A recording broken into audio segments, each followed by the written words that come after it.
Hey, church family. This is Pastor Paul and Beth coming to you with some announcements about our weekend services and some other important things going on. We're very excited about Sunday to be together for our drive-in service. It's going to begin at 10 o'clock, just like our regular worship service times.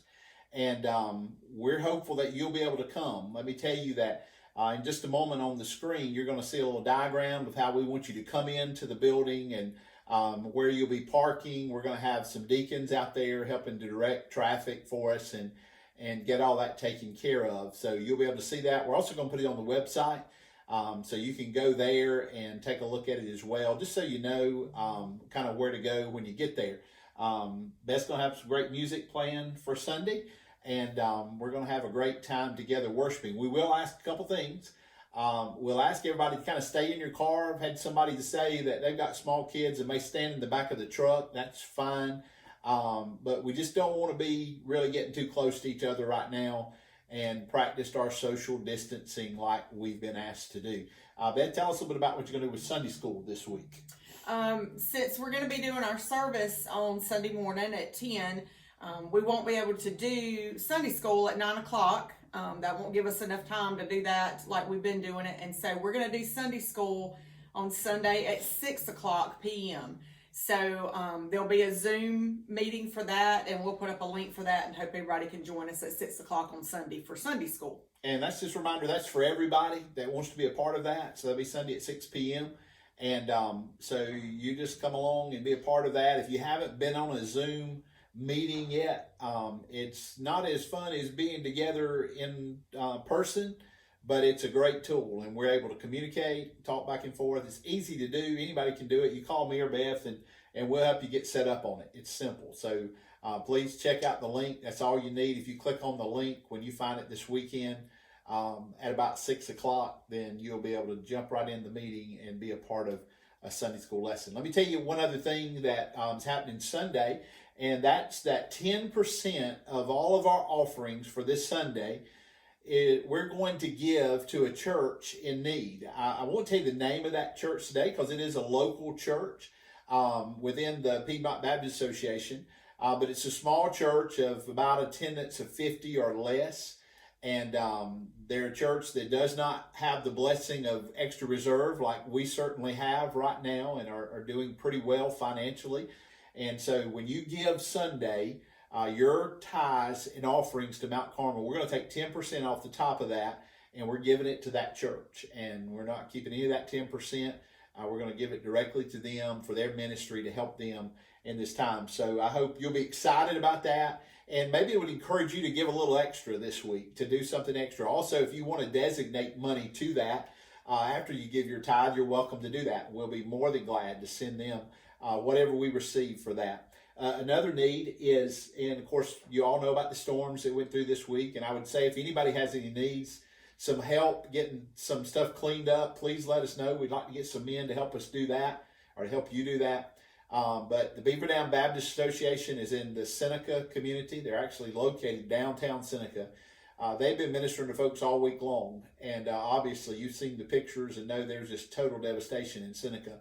And our association is collecting gift cards, and they're going to take over there to the Director of Missions, who will then get those in the hands of families. And we're asking for Walmart gift cards or maybe Visa gift cards, something so families can go out, buy food if they need it. A lot of them don't have a place to sleep at night, or at best staying in makeshift shelters right now. And so they're having to get all their meals either from a serving area, or they're having to go buy their meals. And so this will just be a help to them if they need to buy some other supplies for their family, whatever they need to do. So in order to do that, you can bring that Sunday.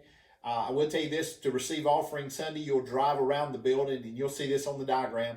You drive around the building, and we'll have the mailbox open, so you'll put your offering in there. If you want to give a gift card, you can put it in there. If you write on your envelope, hey, we want to give $25 to a gift card, we will purchase gift cards, and we'll get those to Seneca for you. So that's just another opportunity to help and sow into people's lives right now.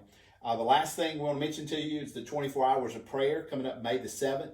That link is on the website, and you got to go down on the page a little bit. You'll see it on down below our marquees that scroll at the top, and click on that. That'll take you to a sign up place where you can sign up to pray for 30 minutes on May the 7th.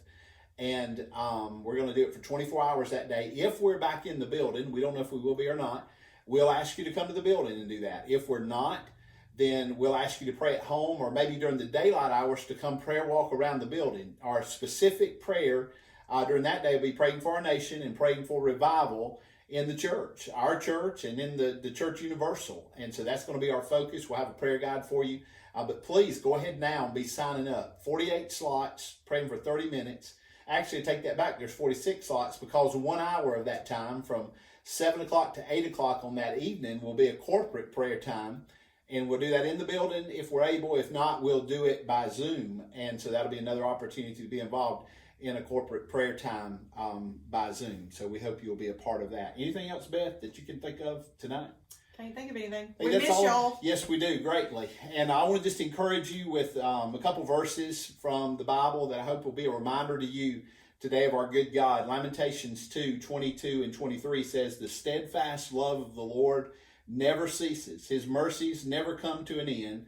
They are new every morning. Great is your faithfulness." Can I just remind you that God's mercies are new every day? Just look around. You know, as I think about our family Sunday night in the midst of that storm, about 3:30, we got awakened by all the alarms going off and everything about the storm coming. And we got downstairs, Beth and Carrie and I, in a little half bath that we have. And we were sheltered and we were protected. And I want to tell you, that's the mercy of God.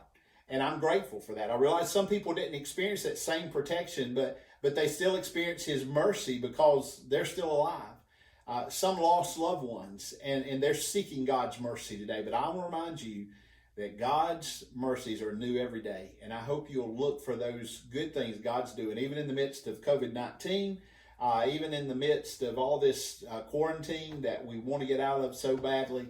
But remember, God's doing a great work, and let's give Him the glory for what He's doing. We love you, and we look forward to seeing you Sunday as we worship together.